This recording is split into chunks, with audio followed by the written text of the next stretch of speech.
The Battle of Algiers, a 1966 black and white film depicting the real story of the Algerian fight for independence from France. Its narrative covers about 8 years, from 1954 to 1962. We see the beginnings of the National Front, which opposed the colonialist rule first through pamphlets and protests, then quickly through terrorist attacks, bombings, and murders of French policemen.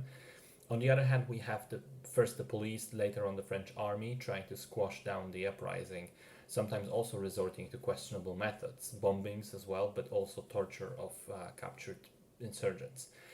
It's a really raw film that takes a story largely unknown, I think, to the wider public. It wasn't known to me, at least, until now, and portrays it in a very naturalistic way that almost looks like a documentary in many of the scenes.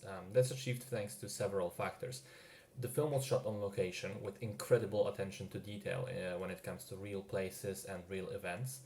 It mainly uses untrained actors and actually people of North American origin to portray the locals, which back then was a first in Western cinema. And in some of the sequences, it covers huge crowds of people, coordinated really well to create this illusion that we're watching the real actual thing.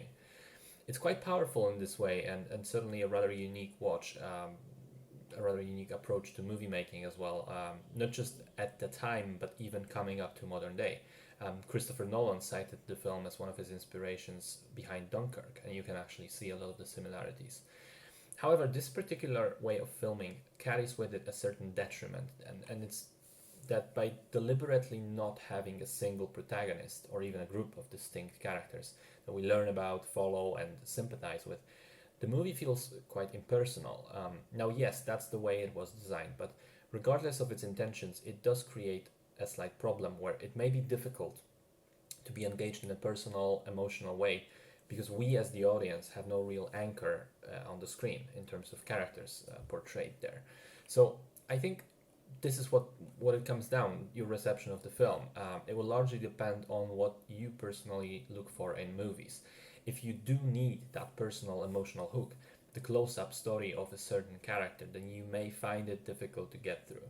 But if you're okay with the approach more towards a historical record of events rather than a dramatized story, then the Battle of Algiers is quite good indeed.